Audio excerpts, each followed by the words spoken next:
So umpisahan po natin ang ating press briefing sa pamamagitan po ng pag-summarize nung talumpati ng ating Presidente Rodrigo Roque Duterte tungkol po sa COVID-19 na nangyari po kagabi pero pinalabas po kanina umaga. Inaprubahan po ng ating Presidente ang limited face-to-face classes, subject po sa mga sumusunod na mga kondisyon. Una, pinapayagan ang face-to-face classes sa mga low-risk areas o sa mga lugar na at least nasa ilalim ng MGCQ o yung mga nasa transition phase po ng MGCQ at new normal. Pangalawa, ang face-to-face classes ay pinapayagan simula sa Enero ng susunod na taon o sa third quarter po of the school year. Pinayagan magpatuloy ang mga private schools na magsimula na po ng limited face-to-face classes noong Hunyo. Pangatlo, ang desisyon na payagan ng limited localized face-to-face classes ay dapat na may koordinasyon sa pagitan po ng Deped, lokal na pamahalaan at local health authorities. Pang-apat at panghuli, mahigpit na pagsunod po sa health standards. Panglima, kinakailangan po magkaroon ng pilot testing at inspeksyon kasama ang National Task Force Against COVID-19 sa pagsunod ng mga required health standards. Ano-ano ba itong mga health standards na ito? Well, kasama po dyan yung no mask, no entry sa school premises, hand washing and hand hygiene, regular disinfection sa school premises, pag-check sa temperature at mga iba pang sintomas, pagbawas ng class size sa 15 hanggang 20 estudyante po lamang, at may physical arrangements ng mga upuan para magkaroon ng distancing. Kinakailangan meron pong intermittent attendance sa paaralan to complement distance learning. Pag-control sa pagpasok at paglabas ng mga mag-aaral at personnel, walang mass gathering o pagtipon-tipon. May visible instructions, signages at markings. At panghuli, preparedness and case management system in coordination with the LGU and local health officials for contact tracing, testing, isolation, and treatment. Mamaya po ay paliliwanag ito ng mas detalyado ni Secretary Liling Briones na panauhin natin ngayong umaga. Mabuting balita po, nagsabi rin po si Presidente na maghahanap siya ng pondo para bumili ng face mask na pamimigay ng libre, sana po sa lahat, pero kung hindi kakayanan bigyan ng lahat, sa marami pa pong mga Pilipino. Habang pinag-uusapan natin ang mga masks, congratulations Philippines! Siyam sa 10 Pilipino ang nagsusuot ng mask pag sila po ay lumabas ng kanilang mga bahay. Ito po ay ayon sa isang UK study. Sang-ayon po sa UK study na ito, ang Pilipinas daw ho ang pangalawang pinakamataas na paggamit ng mask, pumapangalawa lang po tayo sa bansang Singapore.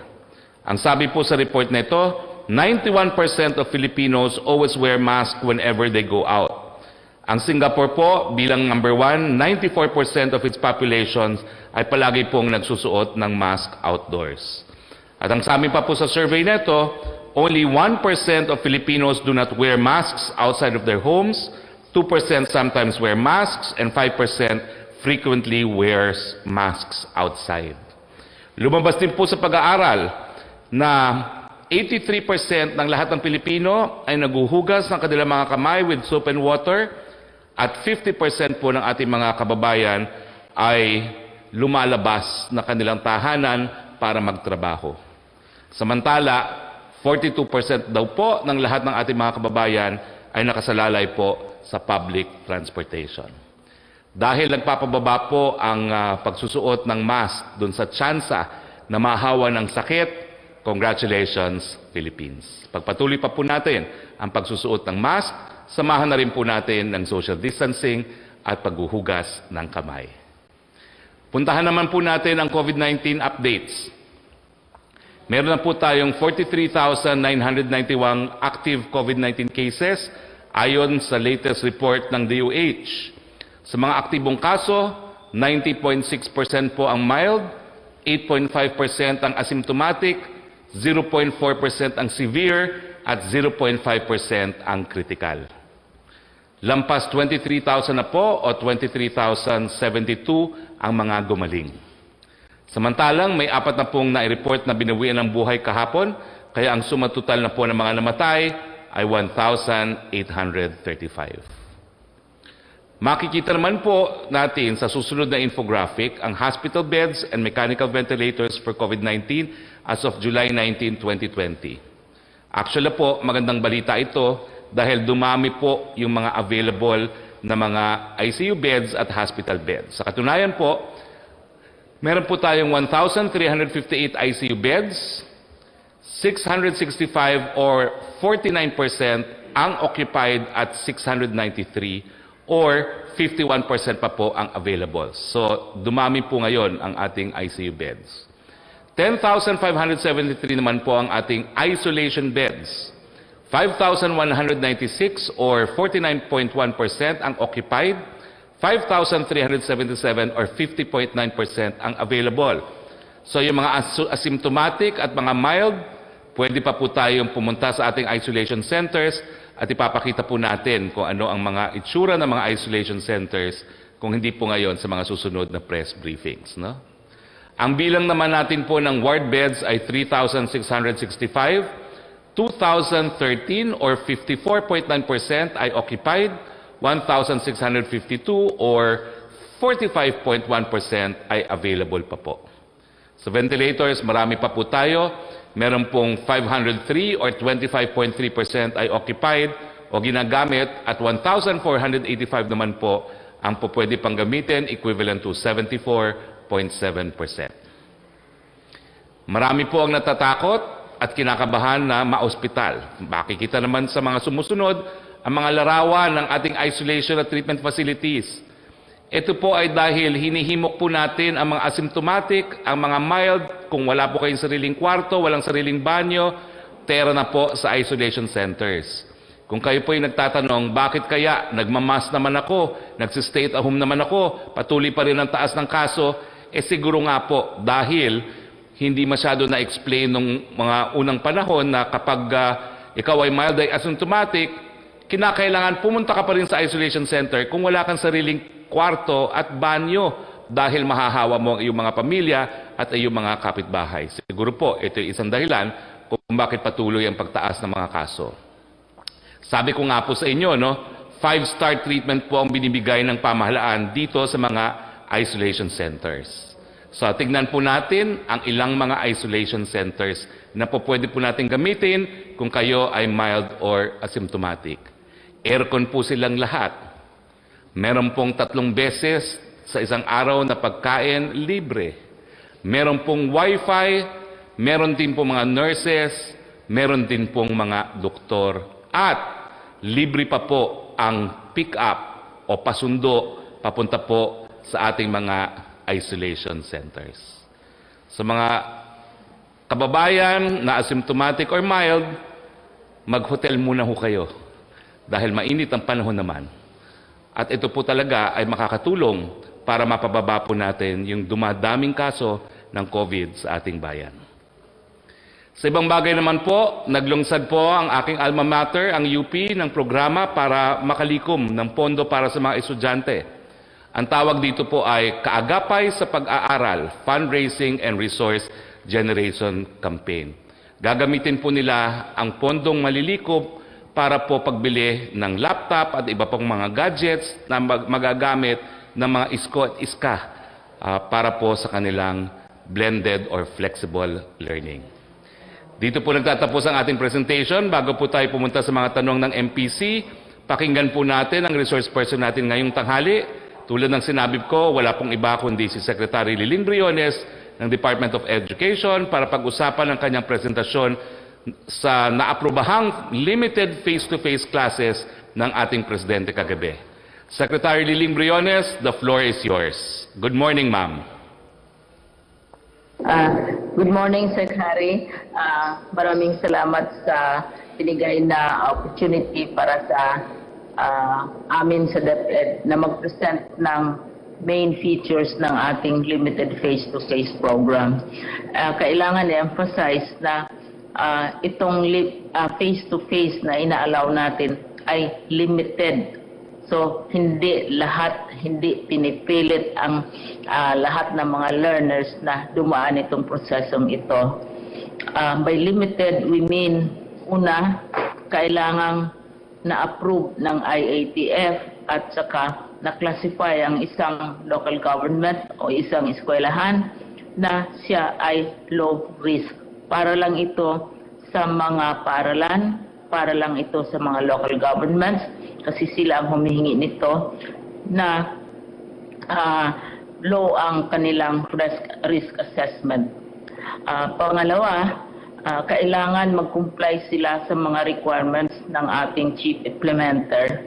Ang ating chief implementer may mga payo na halimbawa, ang ating i-limit yung mga mass gatherings.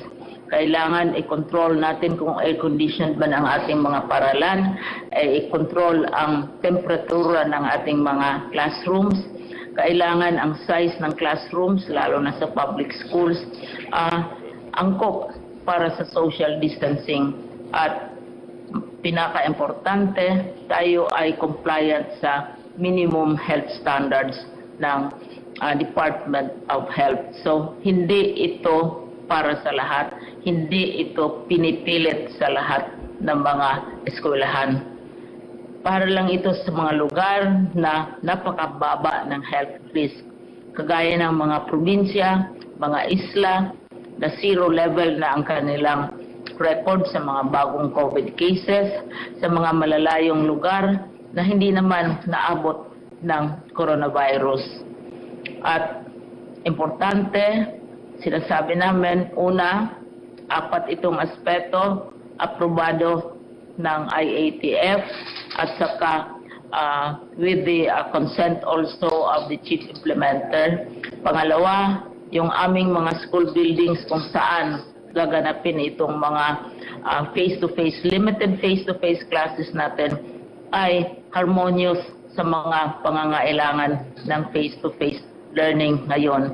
Lalo na sa size ng mga classes, hindi pwede yung malalaking classes, kailangan mga at the most 20, depende sa size ng school room, at saka may mga facilities, mayroong tubig, mayroong stock ng mga gamot, at saka every so often binibisita ng health officer. At mahalagang-mahalaga dahil sila ang humihingi nito, ang mga leagues of local government officials, sila naman ang may request na ipagpatuloy itong limited face-to-face. Mahalaga ang suporta ng local governments. Pero para sa amin, mas mahalaga din, kasing halaga din ang suporta at cooperation ng mga parents. Hindi lamang ito hamon sa Deped kung paano ipagpatuloy ang edukasyon, maski meron tayong COVID, maski meron tayong mga sakuna, kasi may mga darating na mga natural disasters in addition to COVID, ay tayo ay ipagpatuloy din ang ating pag-aaral ng ating mga anak. Kung ang bata ay mag-miss out 6 na buwan lang o 1 taon lamang sa pag-aaral, maiwanan siya ng kanyang mga age group. Hindi lamang sa bansang ito, kundi sa mga karatig pook, karatig bansa din. Halimbawa, ang Vietnam, nag-umpisa ng klase nila, May pa. Ang Singapore, June, nag-umpisa sila. Ngayon, nagre-review na sila para sa national assessment. Ang Thailand at ibang mga bansa, karamihan sa kanila, July. Tayo ang siguro pinakahuling magbukas ng klase dahil lahat na pag-iingat ang ating ini-install, lahat na pag-aaral, lahat na paraan na pagpatuloy ng pag-aaral ng ating mga anak, ating mga apo, ang ating mga wards, mga learners natin ay talagang safe na safe. Itong lahat ay sunod sa mandato ng Presidente na nag-approve nitong polisiyang ito na limited accent on limited. Hindi general na face-to-face, kundi limited face-to-face. Thank you, Secretary. I'm prepared to answer questions. Maraming salamat, Secretary Briones. So simulan na po natin ang ating open forum with the members of the Malacanang Press Corps.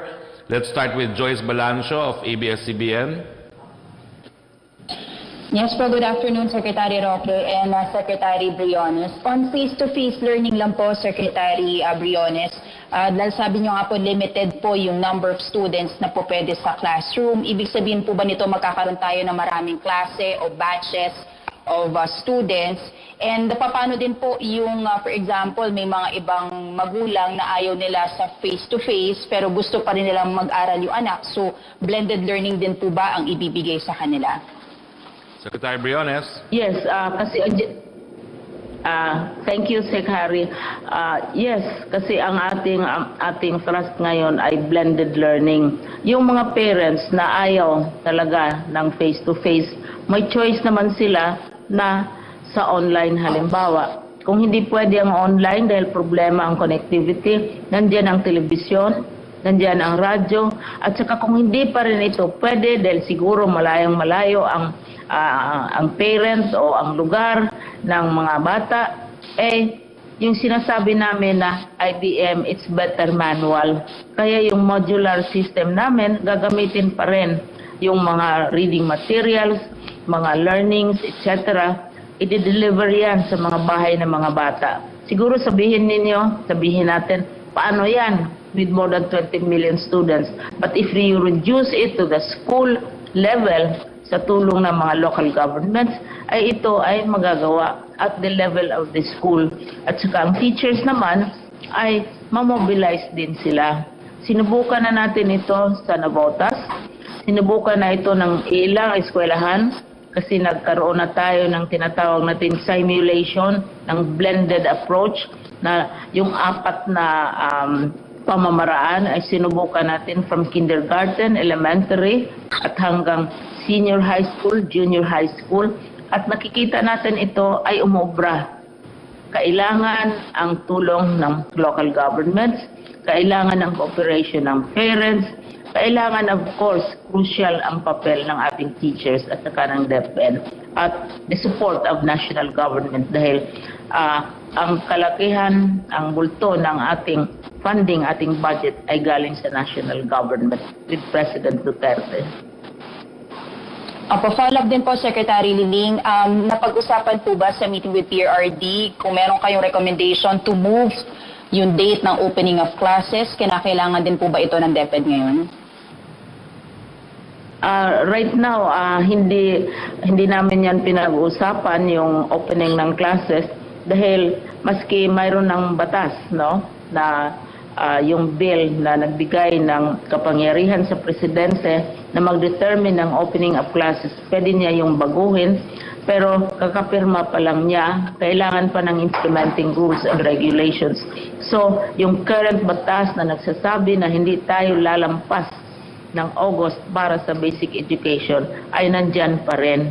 Kaya yung opening natin patuloy pa rin na ipaggawa natin. At nakakasana talaga by August 24, I'm confident na ready na kasi nasa stage na kami na nagsa-simulation na dry runs na at saka yung mga materials yung sa modular para sa yung sinasabi natin na talagang wala nang yung ibang paraan ay hindi pwede, ay mag-start na ng distribution and production ng mga modules na ito.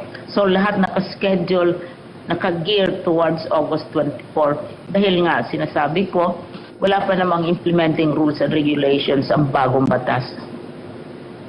Thank you po, Secretary Liling. Back to Secretary Roque. Just one question lang po, Sec. Yes, Joyce.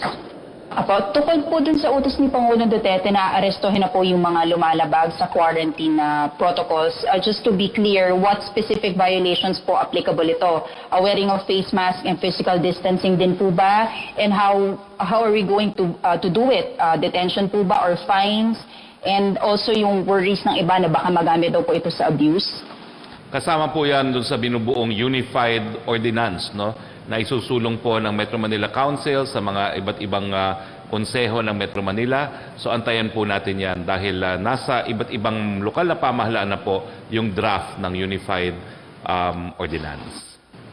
Meron po ba, sir, target date for implementation ito?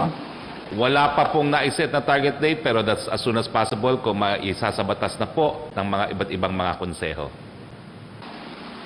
Thank you, Secretary. Thank you, Joyce. Punta tayo kay Yusek Roque, please. Good afternoon, Secretary Roque. Question from Vance Fernandez of Police Files. With the IATF allowing the entry of foreign nationals with the pre-existing visas, how does the DOH and IATF plan to handle foreign nationals who may be infected with COVID-19 entering the country? Susunod po sila sa ating quarantine protocols, no? Kinakailangan pagdating, quarantine muna, magpapa-PCR test sila, kapag sila ay negative, tsaka lang sila po pwedeng lumabas. Kung sila po ay may sakit, quarantine po sila for 14 days hanggang sila po ay gumaling. Questions from Francis Wakefield of Daily Tribune. Reaction po daw sa challenge ni Opposition Senator Kiko Pangilinan for President Duterte to certify as urgent the anti-political dynasty bill to prove his promise that his administration is willing to dismantle rule of certain groups in the government. Parang mali po yung paghamon niya kasi ang pagpapasa po ng batas ay isang katungkulan ng lehislatibo, no? So kinakailangan po siguro hamunin niya yung mga kasama niya sa Senado at sa mga Kamara na ipasa yung batas na yan. From Pia Ranyada of Propler, can we ask if President Duterte approved Deped proposal on limited face-to-face classes? He did po, subject to the guidelines discussed just now by Secretary Liling. Secretary Liling, perhaps you can address this. Ang sigurado po ako na aproban na ni Presidente, pero in the actual implementation, sino pong i-coordinate ng Deped for the actual implementation of this limited face-to-face? Sa actual implementation, tama ka, Secretary, kagabi, inapprove ni President. Ang liwanag naman ng sinabi niya na sang-ayon siya sa programang ito. Ang mag-implement, of course, is the Department of Education because yan ang may mandato para mag-implement ng polisiya na inaprubahan ng Presidente, ng Kongreso at saka ng Senado. Ngayon, paano ito mapatupad? Kumpleto naman ang struktura ng Department of Education, direct from the central office down to the regional office. Bawat lugar, bawat probinsya, mayroong division superintendents, mayroong supervisors, mayroong principals, etc. Now, yung talagang gustong-gusto at saka eager sila to go into limited face-to-face, susulatan nila ang regional director. Kasi sobrang malayo na kung sa Maynila o sa Pasig pa sila susulat. Susulatan nila ang regional director. Napagsabihan ko ng aming mga regional directors na i-monitor na nila dahil sa level nila, makikita naman nila, malalaman naman nila, alam nila kung alin ang mga eskwelahan na handa o interesado na mag-implement ng limited face-to-face. Ang mag-aprobar nito ay ang regional directors, pero subject to review of the Secretary of Education. Sa palagay ko, ang implementation nito ay hindi naman masyadong komplikado dahil kumpleto ang struktura ng Department of Education. Ang magpapatagal lang siguro dito yung pag-inspect ng facilities ng eskwelahan na gustong mag-limited face-to-face. Kasi kailangan masatisfy ang requirements ng ating chief implementer ng physical arrangements at saka yung mga activities na gagawin ng mga bata. Halimbawa, walang contact sports sa physical education, galing sa school, i-encourage silang umuwi kaagad diretso sa kanilang bahay, ventilation ng mga schoolrooms, lahat doon magtatagal siguro dahil i-inspectionin talaga yan as requested by the chief implementer. Thank you very much, Secretary Liling. Trisha Terrado of CNN, please. Hi, good afternoon, Secretary. Sir, the first question is for Secretary Briones po. Ma'am, ano po yung mga areas, kumbaga, na i-consider natin or paano natin sasabihin na yung low-risk area, pwede na po mag-operate yung mga schools doon on a limited face-to-face learning? And ano po yung parang, kumbaga, magiging guidelines natin? Kumbaga, halimbawa po doon sa low-risk area, bigla pong nagkaroon ng surge ng cases, tama po, automatically babalik po doon sa blended learning. Tama po ba? Mayroon na kaming guidelines dyan. Ang IATF mayroon ding guidelines kung ano ang definition ng low-risk area. Pero that is only the start of the evaluation. Dahil pangalawa, tingnan natin yung physical facilities ng eskwelahan. At ang responsable nito ay ang Department of Education, Chief Implementer, at ang eskwelahan mismo. Kailangan puntahan yan. Makikita yung kanilang facilities, ang aming facilities kung public school man yan, kung pwede ba ang limited face-to-face. Pagkatapos, tingnan din yung ating compliance with the health requirements. Mayroon na kaming existing minimum health guidelines. Mayroon na kaming guidelines tungkol sa facilities namin. Halimbawa, hindi lamang titingnan natin kung mayroong space available. Titingnan din natin dahil ang ating mga school buildings natamaan ng bagyo, natamaan ng lindol, natamaan ng baha, kung physically fit ba yung ating mga schools para sa ganitong klaseng arrangements. So dito siguro kaya gusto namin sana na pwedeng third quarter na, pero may nakaumpisa na mga maeskwelahan, tulad halimbawa ng Lasal, at saka yung palagi kong sinasite na isang maliit na eskwelahan sa City Hall. Last June pa sila nag-umpisa, maliit sila. Ang Lasal naman, napakalaking paaralan. So, yan ang gagawin natin. But going to your question, halimbawa biglang may surge, mayroon na kaming protocol dyan. Kasi, mayroon na kaming established na protocol. Pag may surge, siyempre, you immediately do what should be done. Kung magsabi si IATF na shutdown. Kung magsabi sila na kailangan ganitong klaseng precautions, susundin yan. Hindi natin ipipilit yung ginagawa natin dahil nagbabago ang panahon. Okay. Thank you, Sec. Secretary. Spox, my question is for you naman po. Sir, kasi kagabi po sa briefing, tatanong lang po sana namin kung napag-usapan po ba or nabanggit ba ni Presidente or na-discuss sa kanya yung pagkamatay po ng high-profile inmate na si J.D. Sebastian. I think additional question na rin, sir, kasi ngayon parang may debate about dun sa pag-i-invoke ng data privacy law. Some are saying na hindi ito applicable dun kay high-profile inmate J.D. Sebastian, while others are saying na kahit na preso to, ay kahit na ganun yung sitwasyon niya, it should still be respected yung, or kailangan pa rin i-invoke tong Data Privacy Act, sir. Well, una-una hindi po nabanggit yan kahapon. Pangalawa, gaya ng sinabi ko kahapon, nagpulong na po si Secretary Maynard at yung ating head ng Muntinlupa at kinonfirm nila yung pagkamatay po ni Sebastian. As to whether or not the data privacy is applicable, ang pagkakaintindi ko pa naman, kinakailangan mag-report ang Muntinlupa kung sino yung mga detainees na namatay. And that, I think, is not covered by the data privacy law because they died actually not only because of COVID, but they also died while in custody of the National Penitentiary. So, yun lang po ang sagot ko.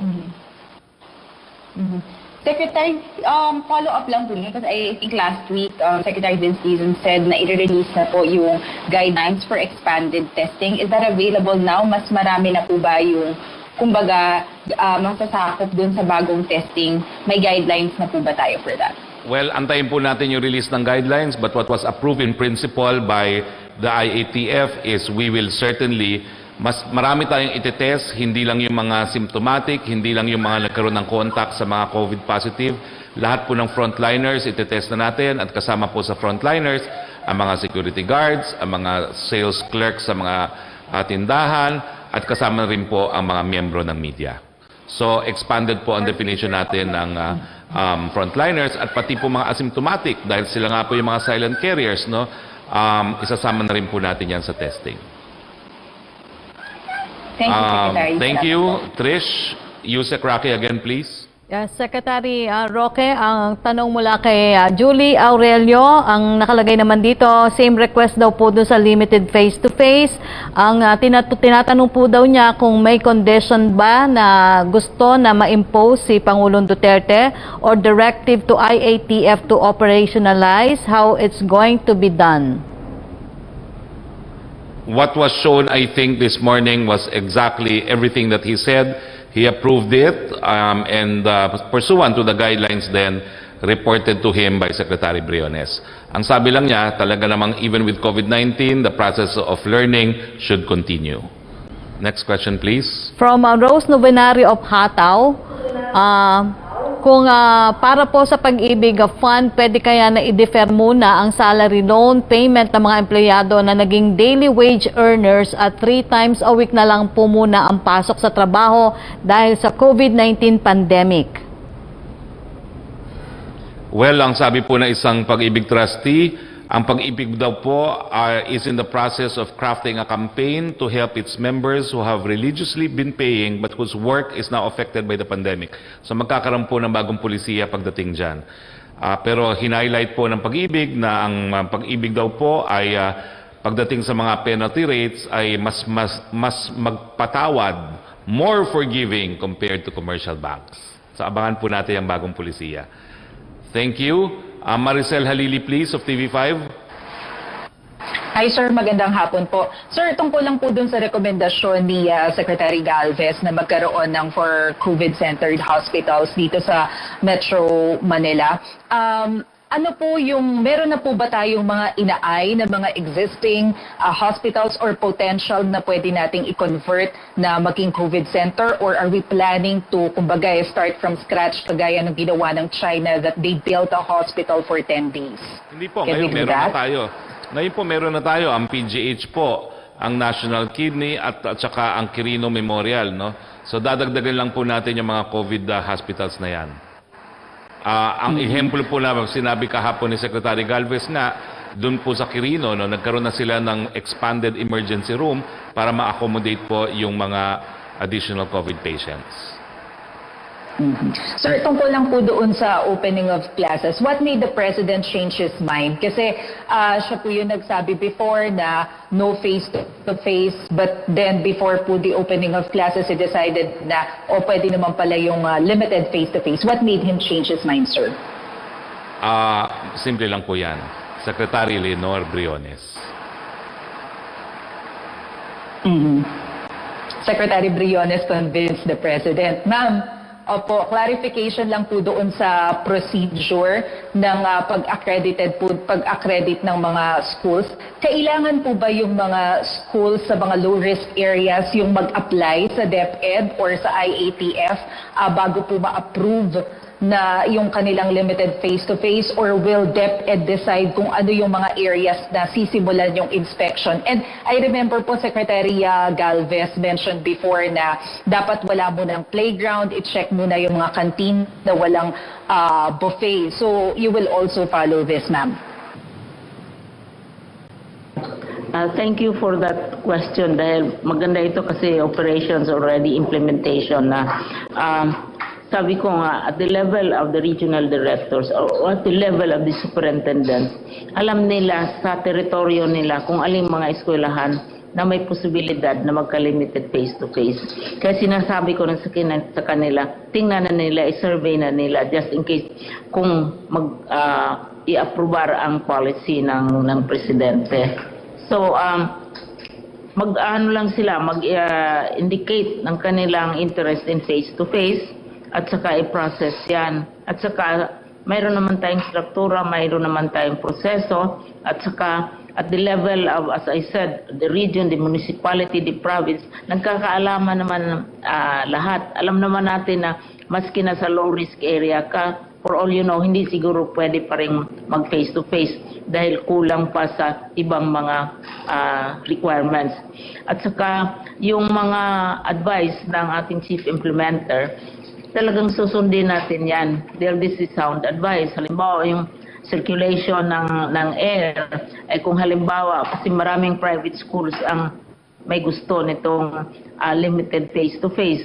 Kung air condition ang classrooms nila, kailangan may certain temperature which has to be maintained. Kasi kung sobrang lamig na parang refrigerator, hindi naman yan healthy para sa mga bata. At closed ang kwarto, mag-iikot-ikot lang kung mayroon mang maligaw na mga viruses. So, ito lahat i-consider.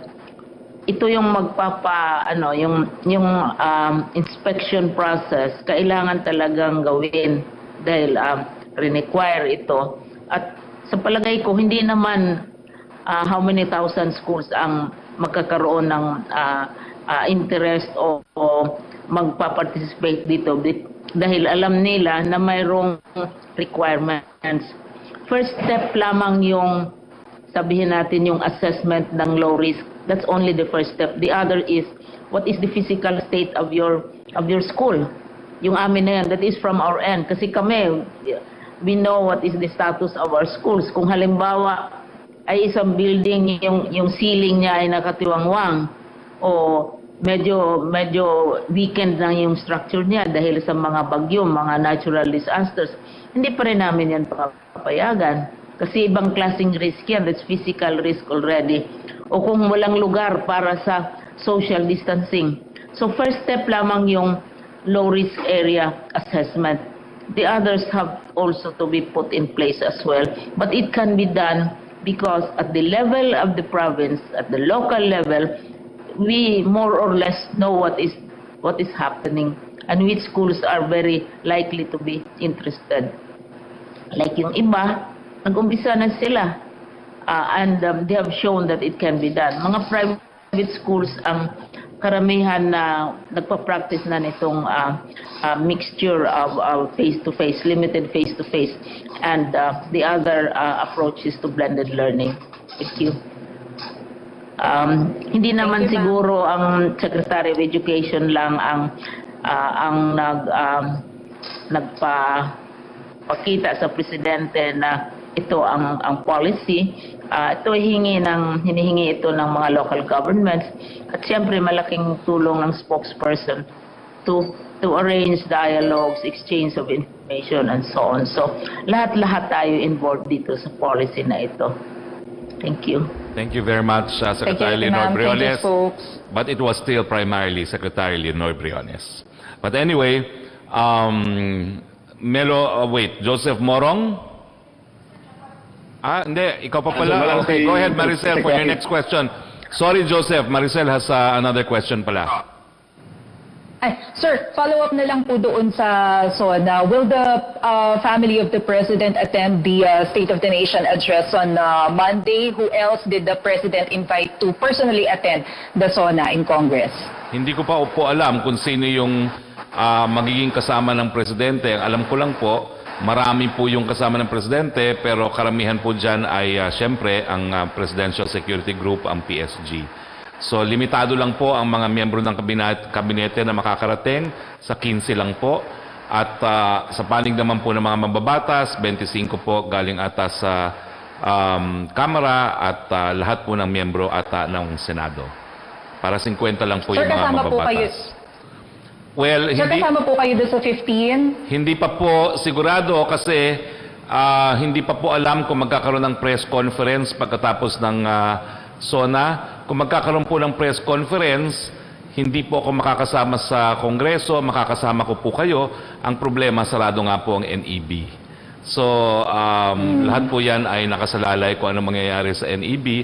Kung hindi na po tayo magpe-press conference o ang press conference na ay parang ganito, na link up na diretso sa Kongreso, sa batasan, baka makasama po. But basically, hindi ko po kayo iiwanan Malacanang press corps. Magkakasama po tayo. Thank you, sir. Salamat Yes. po. Yusek Roque, please. Thank you. Secretary, may tanong mula kay Rose Novenario ng Hataw para daw po kay Secretary Briones. Marami daw po ang nalilito at gustong maliwanagan sa direktiba ng Deped tungkol sa mga pinapayagang lugar na mag-face-to-face classes. Ano daw po yung assurance na ang mga lugar na ito ay COVID-free na? Secretary Briones. Thank you for that question. Ang assurance natin dyan, first stage lang yun ang sinasabi ko, ay ang risk rating ng IATF at saka ang punto de vista ng chief implementer. Kasi yun ang starting point. Sasabihin, kasi mayroon naman tayong every 15 days, mayroong risk assessment classification. Yun ang rini-release, ina-announce na ng Office of the Presidential Spokesman, sa PCOO, at mismo ang Presidente mismo ang nag-announce niyan.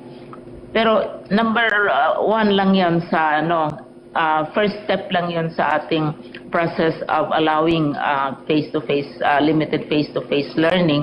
Ang sunod ay yung physical facilities natin. Sa Deped ba o kung sa private schools ba. So it will involve inspection dahil Chief Implementer insists on physical inspection of the schools. At saka sa tingin natin, hindi naman sobrang marami itong mga schools na ito. So yun ang, we start from that kind of assurance. At saka, nakikita natin, kasi takot tayo siyempre sa epekto ng COVID sa mga bata. Ang statistiko natin is very, very clear. Ang halimbawa sa mga nagiging biktima ng COVID sa atin, kunting-kunti lang ang mga bata. At saka 0.87% lang sa ilang libong 1,831 deaths halimbawa at present na recorded natin, 16 ang sa mga bata. At saka sinasabi natin na yung mga bata nakuha lang nila yon sa mga parents nila sa kamahan sa bahay, etc. 0.87% lamang. At saka ang global standard is from 1 to 5% ng of the total COVID victims. Napakaliit talaga ang epekto ng COVID sa mga bata. Siguro isang blessing yan sa ating mga kabataan na hindi sila masyadong na-affect ng COVID pandemic na ito. So thank you. Opo, may tanong din po si Angel Ronquillo, Secretary Briones. May mga napili na po bang lugar o probinsya for limited face-to-face learning?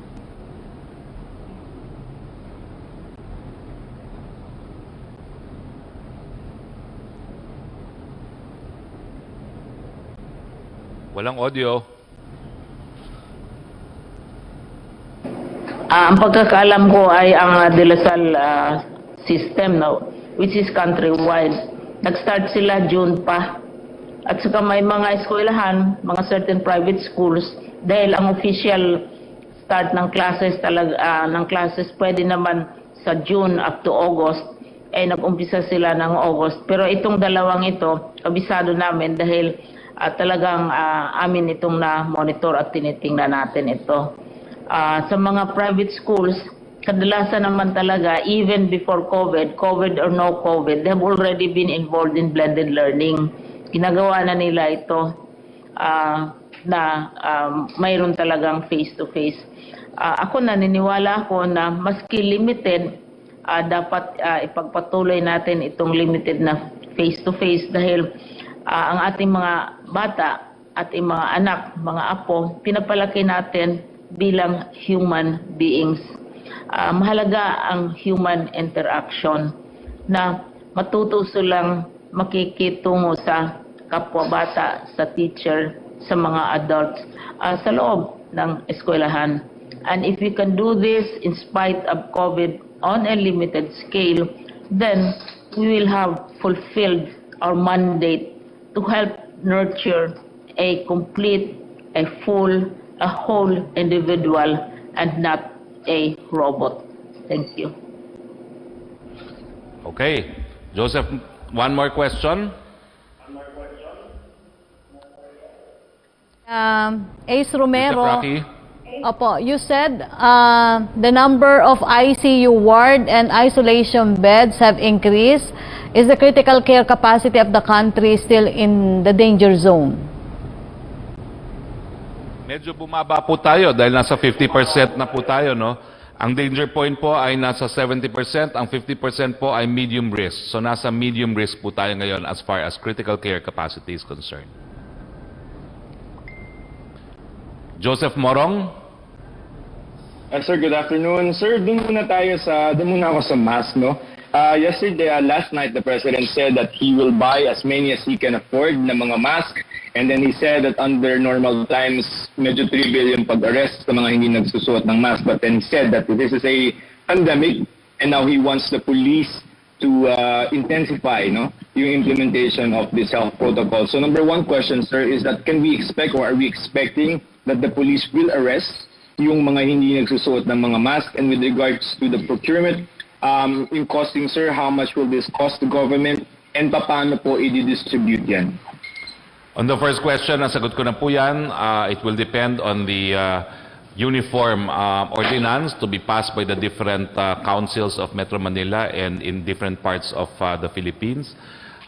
Pangalawa po, wala pa pong halaga na nabanggit ang ating presidente, pero ang sabi nga niya, kung hindi mabibigyan ng lahat, then yung mga mahihirap talagang dapat mabigyan. No? Yun pa lang po, dahil kagabi lang po yan na ibanggit ng ating presidente. Sir, just a tiny question related to that. So, ibig sabihin, sir, yung mga police will be very strict, no? Ia-arrestuhin nila yung mga hindi nagmamask from this point on. The police can tell individuals to wear masks. They can ask the individuals to go home and get their mask and put it on. At nangyari na sa akin minsan yan sa aking sariling barangay. Pero sa ngayon po, it is just to encourage people to wear masks. Antayin po natin yung ordinansa dahil kinakailangan natin malaman kung ano yung magiging parusa doon sa mga hindi magsusuot ng mask sa publiko. Alright. Sir, my next topic would be the mass testing. The President asked Secretary Roque last night if we can test every citizen in this country. What does the President mean by that? He wants a mass testing for Filipinos? If we can afford it, why not? But the reality is, hindi natin ma-afford ang testing sa lahat ng 110 million Filipinos. Pero, gagawa po na hakbang ang ating gobyerno para mas maparami pa ang testing natin. Ngayon po, humigit na tayo sa 1 milyon. Meron pa po tayong 10 milyong nakahandang mga testing. Pero, kinukonsidera na po natin yung tinatawag na pooled testing. Yung sa isang kit na testing, 10 tao ang isoswab at itetest para makita kung merong positibo sa kanila. Kung merong positibo sa kanila, lahat sila individually ipi-PCR. So yung ating 10 million po, kung 10 tao, kaya pong maging 10 million times 10 is 100 million, no? So hindi naman po siguro lahat yan mapupul testing kung i-alat lang natin ang 25% ng ating 10 million na natitira. That would be 2.5 million times 10. Easily 25 million people, no, can be tested through pooled testing. At yan na po ang hakbang na ginagawa ng gobyerno dahil alam natin na kapag na-test at nahanap natin kung sino ang merong COVID-19, po pwede na silang i-isolate nang hindi na makahawa at pararamihin din po natin ang mga isolation centers dahil nga alam natin na mas marami tayong mahahanap pang mga positibong mga individual. Pagkatapos, gagamutin po natin at i-reintegrate natin sa ating lipunan. Sir, sa SONA na lang. Sir, yung HUR has reported its 18th case and now yung NEB natin, meron tayong positive. So, sir, are we not changing the plan of the President to go physically to SONA? How are these infections going to factor in our decision, in the President's decision to go to SONA, sir? Ay, ibig sabihin, hindi ba tayo worried na yung paglabas-labas ng Presidente maging dahilan para, Siyempre po worried dahil senior citizen ang ating presidente and he's particularly vulnerable to the disease. Pero para rin po yung press briefing natin ngayon, saradong NAB pero hindi naman po pwede, hindi na natin gagawin ang ating mga katungkulan. Ganon din po si Presidente. He may be vulnerable, pero patuloy pa rin po ang kanyang trabaho bilang isang presidente at nakasaad po sa kanyang saligang batas na sa takdang araw ng buwan ng Hulyo, siya ay magre-report sa Kongreso at gagawin po niya yan. Sasayawan po natin ang sakit, gagawin po natin ang katungkulan, mabubuhay po tayo sa kabila ng COVID-19. So physical pa rin, sir, hindi na yung parang virtual as another plan is being put up? Physically, he has said he will go. I think it's Alright, also sir. to send a message, no, that we continue to live our lives despite COVID-19. Okay, sir. Thank you for your time, sir. Thank you, Joseph. Yusek Roque, please. Francis Wakefield, effective na po ba this August yung limited physical classes? What if magkaroon ng COVID-19 cases sa mga bata? May assurance po ba na sasagutin ng government ang pagpapagamot sa mga bata, teachers na posibleng mahawa? Correct me if I'm wrong, Secretary Liling, pero third quarter pa po ipapatupad ang face-to-face classes at sagot naman po ng PhilHealth ang mga pagpapagamot ng nagkakasakit ng COVID-19. Next question, please. Melo Acuña na, Asia Pacific Daily. Good afternoon, Secretary. I have several questions for Secretary Briones. Karaniwan nagamit ang mga silid-paaralan bilang evacuation center. May panahon po tayo ng bagyo, siyam na bagyo ang pumapasok at nagla-landfall, 20 ang pumapasok sa Philippine Area of Responsibility. Ano po ang guidelines sa paggamit ng silid-paaralan bilang quarantine at evacuation centers? Secretary. Secretary, I'm sorry, garbled ang communication. Repeat your question, Melo. Hindi ko mag-gets. Yung pong May mga mga kasabay na paaralan voices, ginagamit na evacuation center at quarantine facilities. Pag yun na naman po ang darating sa Pilipinas, ano po ang guidelines ng Deped sa paggamit ng mga silid paaralan? Mayroon na tayong mga existing guidelines niyan dahil ina-anticipate natin yung mga possibilities na yan. Ang sinasabi nga natin, it's not only the space na maka-maintain tayo ng social distancing, it's the state of the buildings themselves. Dahil may mga buildings tayo na apektado dahil sa baha, sa lindol, nakatiwangwang ang ceiling, maski ba low risk sila, hindi din namin yan ipapagamit. Hindi din namin yan i-allow na magkaroon ng face-to-face na may physical risk ang mga bata. Because the risk that a child is exposed to is not only to COVID. A child is exposed to all sorts of risks on the way to the school or on the way from the school, and we want to minimize all of these risks. That's why may mga guidelines tayo. Nag-put out na ng guidelines ang DepEd tungkol nito. Thank you. Secretary, ano po ang inyong gagawin sapagkat nabanggit ni Attorney Joseph Noel Estrada ng PAPSCO at Pocopea na mayroong mga 400 pribadong paaralan na napipintong magsara. Kung magsasara po ang mga ito, lilipat ang mga estudyante sa public schools. Kakayanin po ng public schools matanggap ang mga lilipat na mag-aaral. Sa ngayon po, lahat naman po ng mga lumipat sa pampublikong paaralan ay tinanggap natin. Pero perhaps, Secretary Briones, can we absorb even more from the private schools? Usually, ang parents na mamili sila kung aling public schools sila lilipat.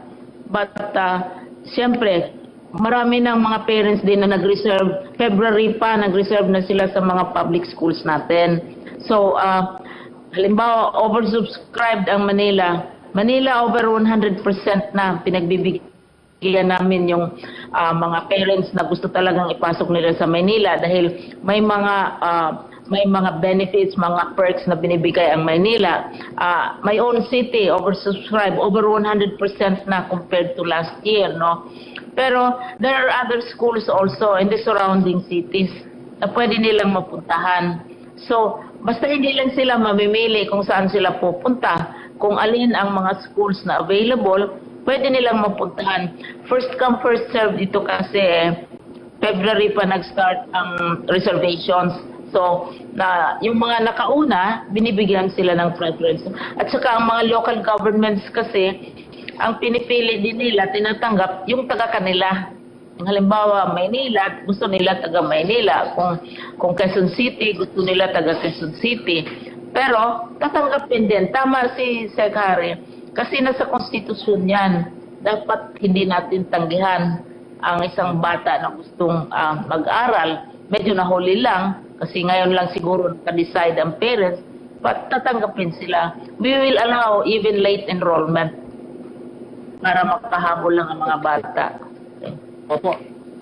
Secretary Ling, paki-inventaryo din po ng mga paaralan na walang tubig na magagamit pang hugas ng kamay ng mga mag-aaral. Hindi na po ako binalikan ni Yusek Berhere ng DOH. Sabi niya, meron silang datos. Pakisuyo lang po. Yes, we have kasi very efficient naman ang aming information system. Mayroon kaming such a list kung how many percent na ang oversubscribed na ba, kung sumobra na. Kasi may mga schools over 100% na talaga at pinagbibigyan pa rin namin o mag-open kami ng additional classes, etc. para ma-accommodate. Pero ang local governments din have a role dahil ang preference nila, yung taga-kanila. Kung mag-aral sa Maynila, taga-Maynila. Mag-aral Quezon City, taga-Quezon City. Pero sa kabuuan, we always try to make space for everyone. But this is a problem which started even before COVID. Yung migration, nag-umpisa na yan, wala pang COVID. Hindi lamang ang learners ang nagmamigrate, kundi teachers as well na nagmamigrate. So, kailangan din itong masusi at malalim na pag-aaral itong phenomenon of migration which we are very concerned about as well. Opo. Yung pong tubig sa paghuhugas ng kamay, pakisuyo lang po, pakicheck lang, baka kulang tayo ng facilities.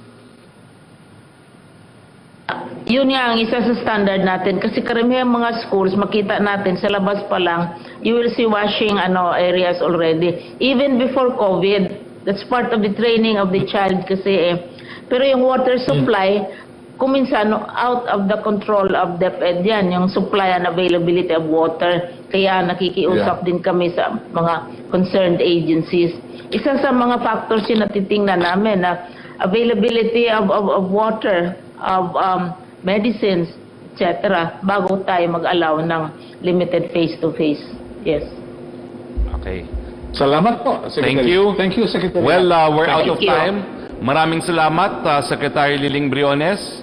Alam niyo po, sa mga nanonood ngayon, sa inyo po, ordinaryong araw lang po sa inyong panunood ng press briefing ang nangyari ngayon. Pero sa amin po dito sa Malacanang, ito po ay isang malaking accomplishment. Pinasok po ang Malacanang ng COVID at hindi po kami nagpapigil sa COVID para magampan ang aming katungkulan. Congratulations, Office of the Press Secretary. Congratulations, PTV4. Congratulations, RTVM. At ito po ang mensahe ng ating Presidente. Nandyan pa po ang COVID-19, wala pa pong bakuna, wala pa pong gamot.